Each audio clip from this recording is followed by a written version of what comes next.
Hello, good morning all dear students. Shri PB and PB Hirpara કન્યા વિદ્યાલય કાલાવડમાં આપનું હાર્દિક સ્વાગત છે. આજનું લેક્ચર છે આપણો ગણિતમાં પ્રકરણ 8. આપણું ચેપ્ટર 8 ચાલુ છે ચતુષ્કોણ. એનો આજે આ ત્રીજો લેક્ચર છે. તો બીજા લેક્ચરમાં આપણે શું જોયું હતું? સમાંતર બાજુ ચતુષ્કોણના ગુણધર્મો જોયા હતા. ગુણધર્મોમાં પ્રમેય 8.1 થી પ્રમેય 8.7 સુધીની સમજૂતી જોઈ હતી. દરેક પ્રમેયમાં સમાંતર બાજુ ચતુષ્કોણના ગુણધર્મો દર્શાવેલા છે. તો આપણે ટોટલ 7 ગુણધર્મોનો અભ્યાસ કરેલો હતો, જે ખૂબ જ અગત્યના છે. તો એને આજે આપણે ફરીથી રિપીટ કરીશું. તો આજનો લેક્ચર ત્રીજો, એમાં આપણે આ બધા ગુણધર્મોનો ફરીથી એકવાર રિવિઝન કરવાનું છે. તો એકવાર રિવાઇઝ કરી નાખીએ. તો પ્રમેય 8.1 થી સ્ટાર્ટ કરીએ. પ્રમેય 8.1 નું વિધાન શું છે? ખાસ કરીને આપણે આ વિધાનમાં સમાંતર બાજુ ચતુષ્કોણના ગુણધર્મનો કયા ગુણધર્મનો ઉપયોગ થાય છે તે જોવાનું છે. તો પ્રમેય 8.1 એનું વિધાન છે, સમાંતર બાજુ ચતુષ્કોણનો કોઈ પણ વિકર્ણ તેનું બે એકરૂપ ત્રિકોણમાં વિભાજન કરે છે. અહીંયા શું કહે છે પ્રમેય 8.1 માં? કોઈ સમાંતર બાજુ ચતુષ્કોણ છે, એનો કોઈ પણ વિકર્ણ, ચતુષ્કોણને ટોટલ બે વિકર્ણ હોય છે, એમાંથી કોઈ પણ એક જ વિકર્ણ, એક વિકર્ણ છે એનું બે એકરૂપ ત્રિકોણમાં વિભાજન કરે છે. બે ત્રિકોણ મળે છે આપણને, એ કેવા મળશે? એકરૂપ ત્રિકોણ. તો અહીંયા ચતુષ્કોણ ABCD આપેલો છે અને વિકર્ણ AC છે. તો આ વિકર્ણ AC છે એ બે ત્રિકોણમાં વિભાજન કરે છે. ક્યાં બે ત્રિકોણ મળે છે? ત્રિકોણ ABC અને ત્રિકોણ ACD, એમ બંને ત્રિકોણ આપણને એકરૂપ ત્રિકોણ મળે છે. તો એની આપણને અહીંયા સાબિતી પણ આપેલી છે. તો એ સાબિતી આપણે જોવાની છે અને આ ખૂબ જ અગત્યની છે સાબિતી. તમારે ખાસ વ્યવસ્થિત સમજી લેવાની છે અને યાદ રાખી લેવાની છે, અને આ તમારે પાકી બુકમાં લખવાની છે. તો આજે ફરીથી રિવાઇઝ કરી લઈએ સાબિતી. સાબિતીમાં શું છે? અહીંયા ચતુષ્કોણ ABCD આપેલો છે, એના બે ત્રિકોણ. ત્રિકોણ કયો બનશે? પહેલો ત્રિકોણ ABC અને ત્રિકોણ CDA માં. એમાં શું છે? સમાંતર બાજુ ચતુષ્કોણ હોય તો AB સમાંતર AD મળે, કારણ કે સામસામેની બંને બાજુ સમાંતર હોય છે. એટલે અહીંયા શું છે? BC સમાંતર AD, આ બંને પરસ્પર સમાંતર છે અને આ AC વિકર્ણ છે એ છેદિકા થાય છે, એ એમની છેદિકા છે. તો અહીંયા આપણને યુગ્મકોણની જોડ મળશે. યુગ્મકોણ એ ઝેડ આકાર દેખાય, આમ ઝેડ આકાર બને છે. તો કયું થશે? યુગ્મકોણની જોડ થાય. યુગ્મકોણની જોડના ખૂણા, ખૂણો BCA બરાબર ખૂણો DAC. આ BCA અને DAC ઝેડ આકાર બને છે. યુગ્મકોણના ખૂણાની જોડ હંમેશા સમાન હોય છે, આથી બંને ખૂણા સમાન છે અને કાઉન્સમાં લખશું યુગ્મકોણની જોડ હોવાથી. તથા AB સમાંતર DC. હવે આ બે બાજુ સમાંતર છે, એવી જ રીતે આ બે બાજુ પણ સમાંતર થાય, એટલે AB સમાંતર DC, એ બંને સમાંતર છે અને એમાં પણ AC છેદિકા થાય છે. આ બંને સમાંતર છે, એમાં આ AC વિકર્ણ છે એ છેદિકા થાય છે.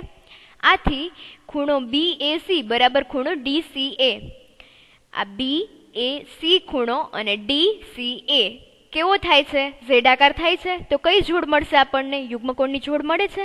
યુગ્મકોણની જોડ હંમેશા સમાન હોય, આથી બંને ખૂણા સમાન છે. કાઉન્સમાં લખશું યુગ્મકોણની જોડ હોવાથી. હવે શું થાય છે? આ બંને ત્રિકોણમાં આ બંને ખૂણા આપણને સમાન મળી ગયા છે. બે ખૂણા સમાન છે. હવે આપણે એકરૂપ સાબિત કરવા હોય બંને ત્રિકોણને, તો એક ખૂણો સાબિત કરી, એક બાજુ સાબિત કરી દઈએ. તો કઈ શરત? ખૂબાખૂ શરત મુજબ આપણે બંને ત્રિકોણને એકરૂપ સાબિત કરી દઈએ. તો આપણને અહીંયા અને બંને ખૂણાની અંતર્ગત બાજુ સમાન હોય તો જ ખૂબાખૂ પ્રમેય ઉપયોગ આવે. એટલે અહીંયા આપણને આ કોમન વિકર્ણ છે એ બંને ત્રિકોણમાં સામાન્ય બાજુ મળે છે. AC બરાબર CA કહી શકીએ. આથી AC બરાબર CA સામાન્ય બાજુ હોવાથી તો આપણને બે ખૂણા બંને ત્રિકોણમાં સમાન મળી ગયા છે, બે બાજુ બંને ત્રિકોણમાં સમાન મળી ગઈ છે. આ બાજુ સમાન મળી ગઈ છે અને આ બંને ખૂણા સમાન મળી ગયા છે. તો હવે ખૂબાખૂ શરત ઉપયોગ લઈ શકીએ. તો ખૂણો, બાજુ અને ખૂણો બંને ત્રિકોણમાં સમાન છે, આથી ખૂબાખૂ શરત મુજબ બંને ત્રિકોણ એકરૂપ થાય છે. આથી ત્રિકોણ ABC, આ ત્રિકોણ ABC એકરૂપ, આ એકરૂપતાની નિશાની. ત્રિકોણ CDA, અહીંયા CDA બંને ત્રિકોણ આપણે એકરૂપ સાબિત કરીએ છીએ. કયા શરત મુજબ અથવા કયા નિયમ મુજબ? તો આપણે એ લખશું કાઉન્સમાં ખૂબાખૂ શરત મુજબ. તો હવે સાબિત થઈ ગયું, બંને ત્રિકોણ આપણને એકરૂપ મળે છે. તો આ જ આપણે સાબિત કરવાનું છે આ પ્રમેય 8.1 માં. આમ સમાંતર બાજુ ચતુષ્કોણનો કોઈ પણ વિકર્ણ સમાંતર બાજુ ચતુષ્કોણ છે એનો વિકર્ણ AC બે એકરૂપ ત્રિકોણમાં વિભાજન કરે છે, જે અહીંયા આપણે સાબિત કરેલું છે. તો ખાસ ઉપયોગી છે આ સાબિતી, તમારે યાદ રાખવાની છે, એટલે મેં ફરીથી પાછી રિપીટ કરી છે, તમારે એકવાર રિવાઇઝ થઈ જાય. હવે આપણે એના પછી પ્રમેય 8.2 એના ખાસ વિધાન યાદ રાખવાના છે. તો હવે વિધાન જોતા જઈએ. પ્રમેય 8.2 એનું વિધાન શું છે? સમાંતર બાજુ ચતુષ્કોણમાં સામસામેની બાજુઓ સમાન હોય છે. સમાંતર બાજુ ચતુષ્કોણ હોય તો એમાં સામસામેની બાજુ છે એ હંમેશા આપણને સમાન મળે છે. સામસામેની બાજુઓના માપ આપણને સમાન મળે છે, એવું આ પ્રમેય 8.2 માં કહેવા માંગે છે. એમ આ સમાંતર બાજુ ચતુષ્કોણ છે એનો ગુણધર્મ બતાવેલો છે કે સામસામેની બાજુઓ છે એ આપણને સમાન માપની મળશે. પછી છે પ્રમેય 8.3. તો આપણને જે વિધાન આપેલું હોય પ્રમેયમાં એને ઉલટું કરીને આપેલું હોય તો એને આપણે શું કહીએ છીએ? પ્રતિપ્રમેય કહીએ છીએ, અથવા પ્રતિપ કહીએ છીએ. પ્રતિપે કહી શકાય અને પ્રતિપ્રમેય કહી શકાય. તો અહીંયા આપણને એવી રીતે ઉલટું કરીને આપેલું છે, એવું આગળ પણ આપેલું છે, તો એ યાદ રાખવાનું આપણે. અહીંયા શું છે પ્રતિપ્રમેય? પ્રમેય 8.2 નો એ છે પ્રમેય 8.3. જો કોઈ ચતુષ્કોણની સામસામેની બાજુઓ ની પ્રત્યેક જોડની બાજુઓ સમાન હોય, કોઈ ચતુષ્કોણ આપેલો છે એની સામસામેની બાજુઓની જોડ છે ને સમાન માપની મળે છે આપણને, એવું મળતું હોય ને તો તે ચતુષ્કોણ હંમેશા સમાંતર બાજુ ચતુષ્કોણ છે. તો આ પ્રમેય 8.3 નું વિધાન છે, જે પ્રમેય 8.2 નો પ્રતિપ્રમેય છે, એનાથી ઉલટું છે. સમજાઈ ગયું? હવે છે પ્રમેય 8.4. પ્રમેય 8.4 નું વિધાન શું છે? સમાંતર બાજુ ચતુષ્કોણમાં સામસામેના ખૂણા સમાન છે. કોઈ પણ સમાંતર બાજુ ચતુષ્કોણ હોય ને એમાં સામે સામેના ખૂણા છે ને હંમેશા સમાન મળે, એટલે સામે સામેના ખૂણાના માપ આપણને સમાન જ હોય. તો એનો દાખલામાં ઉપયોગ કરવાનો થશે. આ ગુણધર્મ ખાસ યાદ રાખવાનો. અહીંયા હું તમને વિધાન જનરલી શોર્ટમાં સમજાવી દઉં છું, રિવાઇઝ કરાવી દઉં છું એકવાર. અગાઉના લેક્ચરમાં મેં આની સાબિતી ને બધું સમજાવેલું છે ડીપલી. હવે પ્રમેય 8.5 છે, એ પ્રમેય 8.4 નું પ્રતિપ્રમેય છે. આનાથી ઉલટું વિધાન છે. એમાં શું છે? જો ચતુષ્કોણના સામસામેના ખૂણાઓની પ્રત્યેક જોડના ખૂણા સમાન હોય, કોઈ ચતુષ્કોણ છે એના સામસામેના ખૂણા છે એની પ્રત્યેક જોડના ખૂણા સમાન છે, એટલે આપણને સામસામેના ખૂણાના માપ સમાન મળે છે એ ચતુષ્કોણમાં.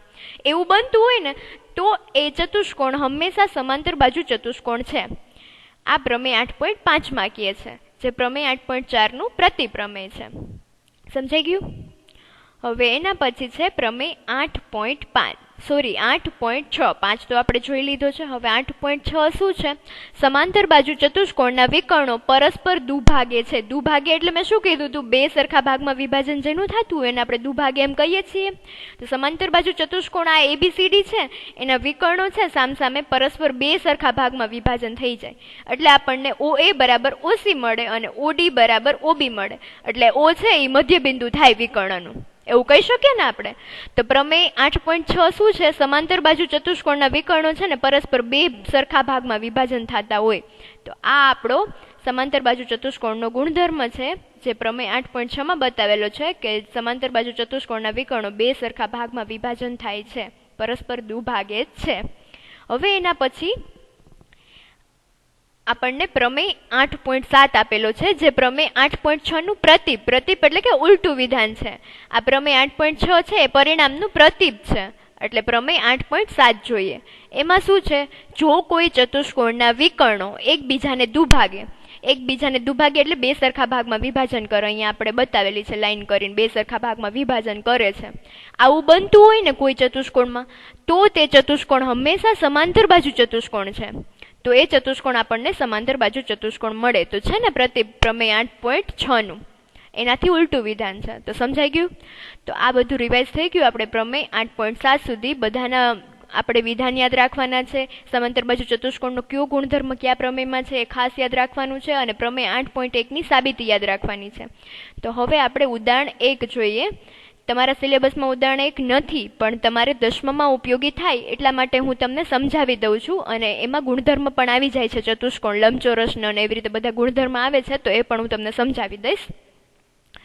તો અહીંયા ઉદાહરણ 1 છે. એમાં શું છે? ઉદાહરણ 1 માં બતાવો કે લંબચોરસનો દરેક ખૂણો કાટખૂણો છે. આપણે લંબચોરસની વ્યાખ્યા જોઈ હતી, એમાં આપણને એક ખૂણો 90 અંશનો હોય તો એ લંબચોરસ કહેવાય, એવી વ્યાખ્યા હતી ને. તો આપણે અહીંયા બતાવવાનું છે કે લંબચોરસનો દરેક ખૂણો કાટખૂણો છે, અને મેં કીધું હતું એક ખૂણો 90 અંશનો હોય ને તો બાકીના આપણને બધા 90 અંશના જ મળશે. તો કેવી રીતે મળશે એ આપણે અહીંયા સાબિતીમાં જોવાનું છે. તો યાદ કરો લંબચોરસ શું છે. મેં તમને કીધું ને વ્યાખ્યા આપણે જોઈ હતી, તો આ વ્યાખ્યા છે લંબચોરસ એ જેનો એક ખૂણો કાટખૂણો હોય, એક ખૂણો કાટખૂણો હોય એવો સમાંતર બાજુ ચતુષ્કોણ, એટલે સામસામેની બાજુ આપણને સમાંતર મળે છે. આ એક જોડ અને આ બીજી જોડ સમાંતર મળે છે એવો જે ચતુષ્કોણ હોય ને આપણે લંબચોરસ કહીએ છીએ. તો આ લંબચોરસ છે એમાં એક ખૂણો કાટખૂણો હોય, તો અહીંયા આપણે ધારી લઈએ કે આ ખૂણો એ છે ને એ 90 અંશનો, કાટખૂણો એટલે 90 અંશનો છે તેવો લંબચોરસ ABCD આપેલો છે. તો આપણે સાબિત કરવાનું, દરેક ખૂણો કાટખૂણો સાબિત કરવાનો છે. તો અહીંયા ખૂણો B, ખૂણો C અને ખૂણો D બરાબર આપણે 90 અંશ સાબિત કરવાના છે. તો AD બરાબર BC, આ AD છે બરાબર BC છે, બંને સમાંતર છે. AD સમાંતર BC છે અને AB એની છેદિકા થાય. આ બંને સમાંતર છે અને આ AB છેદિકા કહી શકીએ ને આપણે, આ છેદિકા થાય. તો આ બંને અંતઃકોણના ખૂણા થાય છે. અહીંયા આવી રીતે અંતઃકોણ મળે. જો આમ 300 વિકર્ણ હોય તો આપણને કેવા મળતા હતા? યુગ્મકોણ મળતા હતા, Z આકાર બનતો હતો. અહીંયા C આકાર બને છે. તો C આકાર કેવા હોય? અંતઃકોણ હોય, છેદિકાની એક તરફના અંતઃકોણ. તો અંતઃકોણનો સરવાળો આપણને કેવો મળે? 180 મળે. એવું હોય છે ને, અંતઃકોણનો સરવાળો હંમેશા 180 મળે છે. તો અહીંયા AB તેની છેદિકા છે, તો આ બંને અંતઃકોણ થાય. તો અંતઃકોણ થાય છે એટલે માટે ખૂણો A પ્લસ ખૂણો B બરાબર બંનેનો સરવાળો 180 મળે છે. ખૂણો A 90 અંશ આપેલો છે એટલે B નું માપ મળી જાય આપણને બરાબર 180. કૌંસમાં લખશું છેદિકાની એક જ બાજુના અંતઃકોણ હોવાથી. તો અહીંયા A બરાબર 90 અંશ આપણને આપેલો છે, તો ખૂણો B બરાબર 180 માઇનસ A ને આ બાજુ જવા દઈએ એટલે માઇનસ થઈ જાય, માઇનસ ખૂણો A. હવે ખૂણા A નું અહીંયા આપણે માપ મૂકીએ. કેટલું છે? 90 અંશ છે, કાટખૂણો છે એટલે 90. 180 માઇનસ 90 એટલે આપણને 90 અંશ મળી ગયા. તો આપણે દરેક ખૂણાને કાટખૂણો સાબિત કરવાના છે. એમાંથી ખૂણો A તો આપણને 90 મળેલો જ છે અને ખૂણો B અહીંયા આપણે એક 90 અંશનો લઈ લીધો છે, તો એ પણ કાટખૂણો સાબિત થઈ ગયો. હવે ક્યાં બે છે બાકી? ખૂણો C અને D, એ બંને બાકી છે. તો ખૂણો C બરાબર ખૂણો A અને ખૂણો D બરાબર ખૂણો B. કેમ આપણે બંનેને બરાબર કીધા? તો શરત હતી સમાંતર બાજુ ચતુષ્કોણના સામસામેના ખૂણાઓ સમાન હોય છે. સામસામેના ખૂણા સમાન હોય સમાંતર બાજુ ચતુષ્કોણમાં. કયા પ્રમેયમાં જોયું છે આપણે? પ્રમેય 8.4. યાદ કરો જો પ્રમેય 8.4 નું વિધાન શું છે? સમાંતર બાજુ ચતુષ્કોણમાં સામસામેના ખૂણા સમાન હોય છે. તો અહીંયા આ લંબચોરસ છે એ સમાંતર બાજુ ચતુષ્કોણ છે. મેં પહેલા જ કહી દીધું હતું, આપણે ચતુષ્કોણના બધા ગુણધર્મો જોયા ત્યારે, એના પ્રકાર જોયા એના પછી, યાદ છે ને? તો સમાંતર બાજુ ચતુષ્કોણ લંબચોરસ છે એને પણ સમાંતર બાજુ ચતુષ્કોણ કહી શકાય. તો આ સમાંતર બાજુ ચતુષ્કોણ છે. તો પ્રમેય 8.4 મુજબ, એના વિધાન મુજબ સામસામેના ખૂણા આપણને સમાન મળે સમાંતર બાજુ ચતુષ્કોણમાં. તો ખૂણો A બરાબર ખૂણો C થાય. તો અહીંયા લખેલું છે ખૂણો C બરાબર ખૂણો A, ખૂણા A નું માપ આપેલું છે એટલે C નું આપણને 90 અંશ મળી જાય. એવી જ રીતે ખૂણો D બરાબર ખૂણો B, અહીંયા ખૂણો B આપણે શોધેલો છે 90 અંશનો, તો અહીંયા ખૂણો D પણ આપણને 90 અંશનો મળી જાય, કારણ કે સમાંતર બાજુ ચતુષ્કોણના સામે સામેના ખૂણાના માપ સમાન હોય છે. આથી આપણને ખૂણો D પણ 90 અંશનો મળી જાય છે. આમ ખૂણો C અને ખૂણો D પણ 90 અંશના આપણને મળી જાય છે. તો અહીંયા આપણે સાબિત કરવાનું હતું કે લંબચોરસના દરેક ખૂણાનું માપ 90 અંશ મળે, એટલે કે દરેક ખૂણો કાટખૂણો છે. માટે લંબચોરસનો પ્રત્યેક ખૂણો કાટખૂણો છે. સાબિત થઈ ગયું? સમજાઈ ગયું છે ને? એકદમ ઈઝી. તો આવા ઈઝી દાખલા જ છે. હવે છે ઉદાહરણ બીજું. ઉદાહરણ બીજું છે એમાં શું છે વિધાન? આપણી રકમ શું છે? સમબાજુ ચતુષ્કોણના વિકર્ણો એકબીજાને લંબ છે તેમ બતાવો. સમબાજુ ચતુષ્કોણ હોય તો એની બધી બાજુના માપ સમાન હોય. તો આપણને ચારે બાજુના માપ સમાન મળે. અને બીજું શું હતું વ્યાખ્યામાં? સમબાજુ ચતુષ્કોણ હોય તો એની સામસામેની બાજુ છે એ સમાંતર હોય, એટલે એને આપણે સમાંતર બાજુ ચતુષ્કોણ પણ કહી શકીએ ને.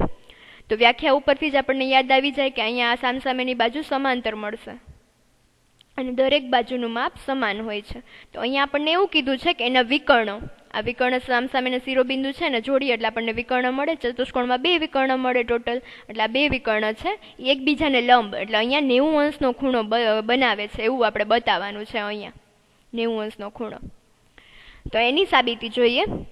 ABCD સમબાજુ ચતુષ્કોણ લો. અહીંયા ABCD સમબાજુ ચતુષ્કોણ લીધો છે, જેમાં આપણને આ ઓ છે એ મધ્ય બિંદુ કહી શકાય વિકર્ણનું, એટલે આપણને ઓ એ બરાબર ઓસી મળશે. એ પછી આવશે પેલા બાજુ સમબાજુ ચતુષ્કોણ છે તેની બધી બાજુનું માપ સમાન હોય, આથી એ બી બરાબર બીસી બરાબર સીડી બરાબર ડીએ. કારણ કે સમબાજુ ચતુષ્કોણ છે અહીંયા શા માટે લખ્યું છે તો મેં તમને પહેલા જ કીધું એની વ્યાખ્યામાં ગુણધર્મ હોય છે કે બધી બાજુના માપ સમાન છે, આથી લખવાનું આપણે કાઉન્સમાં કે સમબાજુ ત્રિકોણ હોવાથી બધી બાજુના માપ સમાન મળે. હવે ત્રિકોણ એઓડી, અહીંયા એઓડી અને બીજું ત્રિકોણ સીઓડી, અહીંયા સીઓડી, આ બંને ત્રિકોણ લીધા છે. બંને ત્રિકોણને આપણે એકરૂપ સાબિત કરીશું. એકરૂપ સાબિત કરવા માટે આપણે એના અનુરૂપ અંગો સાબિત કરીને એકરૂપતાની શરત સાબિત કરવી પડે. તો અહીંયા આપણને ઓ એ બરાબર ઓસી તો મળે જ છે, મેં તમને કીધું ઓ મધ્ય બિંદુ છે એટલે આ બંને સરખા ભાગમાં વિભાજન થાય, કારણ કે દુભાગતા હોય એટલા માટે. તો ઓ એ દુભાગ એટલે કે બે સરખા ભાગમાં વિભાજન થાય, બે સરખા ભાગમાં વિભાજન થાય તો આપણને ઓ એ બરાબર ઓસી મળે છે. અહીં કાઉન્સમાં લખ્યું છે સમાંતર બાજુ ચતુષ્કોણના વિકર્ણો પરસ્પર દુભાગે છે, આપણે અગાઉ જોયું પ્રમેયમાં એ પ્રમાણે. હવે એક બાજુ આપણે સાબિત કરી દીધી સમાન બંને ત્રિકોણમાં, આ બંને ત્રિકોણ છે એમાં એક બાજુ સમાન છે. હવે બીજા અંગો જોઈએ સમાન છે એવા. ઓડી બરાબર ડીઓ, કારણ કે એ સામાન્ય બાજુ છે બંને ત્રિકોણમાં, અહીંયા ઓડી બરાબર ડીઓ સામાન્ય બાજુ હોવાથી, અને એડી બરાબર ડીસી, આ એડી બરાબર આ ડીસી મળે, કારણ કે સમબાજુ ચતુષ્કોણ છે તો એની બધી બાજુના માપ સમાન હોય છે, એટલે અહીંયા છે એડી બરાબર ડીસી. તો બંને ત્રિકોણમાં ત્રણેય બાજુ આપણને સમાન મળી ગઈ તો એકરૂપતાની કઈ શરત આવશે? બાબા શરત આવશે. આમ ત્રિકોણ એઓડી એકરૂપ ત્રિકોણ સીઓડી બંને એકરૂપ મળશે આપણને. પછી કઈ શરત મુજબ કાઉન્સમાં લખવાનું? બાબા સંગતતાનો નિયમ અથવા બાબા સંગતતાની શરત મુજબ. માટે ત્રિકોણ ખૂણો એઓડી બરાબર ખૂણો સીઓડી મળે આપણને, કારણ કે આ બંને ત્રિકોણ એકરૂપ છે તો એકરૂપ ત્રિકોણના એકરૂપ ભાગ પણ આપણને સમાન મળે, અનુરૂપ ભાગ પણ સમાન મળે. અનુરૂપ આવશે, અનુરૂપ ભાગ સમાન મળે સીપીસીટી મુજબ થાય તો એઓડી બરાબર સીઓડી, આ એઓડી ખૂણો બરાબર ખૂણો સીઓડી બંને આપણને સમાન મળે, કારણ કે બંને ત્રિકોણ એકરૂપ છે એટલે એકરૂપ ત્રિકોણના અનુરૂપ ખૂણાઓ આપણને સમાન મળે. તો બંને સમાન છે અને ઓમ જોઈએ આપણે તો અહીંયા કેવી રીતે આપણે 180 થશે, કારણ કે રેખિક જોડના ખૂણા બને છે. આથી આ બંને સમાન છે તો એઓડી પ્લસ સીઓડી બંનેનો સરવાળો કરીએ આપણને 180 અંશ મળે. કાઉન્સમાં શું કામ? કારણ કે રેખિક જોડના ખૂણાઓ હોવાથી. તો આ બંને સમાન છે તો આપણે લખી શકીએ ને કે 2AOD, અહીંયા પણ આપણે આની COD છે એની જગ્યાએ AOD લખી નાખીએ એટલે આપણને 2AOD મળે છે. તો આથી 2 ખૂણો AOD બરાબર 180 અંશ. તો આપણે ખાલી AOD નું માપ જોતું હોય ખૂણા તો 180/2 જવા દઈએ એટલે છેદ ઉડે એટલે આપણને 90 અંશ મળી જાય. આમ ખૂણો AOD બરાબર 90 અંશ મળી જાય છે. જે આપણે સાબિત કરવાનું હતું કે સમબાજુ ચતુષ્કોણના વિકર્ણો એકબીજાને લંબ હોય છે. તો અહીંયા સાબિત થઈ ગયું, આપણને 90 અંશ મળી જાય છે. ખૂણો AOD નું માપ AOD બરાબર 90 અંશ મળી જાય છે. તો અહીંયા પણ 90 જ મળે કારણ કે બંને ત્રિકોણ એકરૂપ છે. તો આમ સાબિત થઈ ગયું સમબાજુ ચતુષ્કોણના વિકર્ણો પરસ્પર લંબ એટલે કે એકબીજાને 90 અંશનો ખૂણો બનાવે છે. તો વિકર્ણો પરસ્પર લંબ છે. આથી સમબાજુ ચતુષ્કોણના વિકર્ણો પરસ્પર લંબ છે. તો આજે 2 ઉદાહરણ સુધી રાખીએ છીએ. આટલું ખાસ તમારે જોઈ લેવાનું છે અને આજનું હોમવર્ક આ બંને ઉદાહરણને ખાસ સમજીને આપણે પાકી બુકમાં લખશું. Okay, thank you all the students. Stay safe, stay home.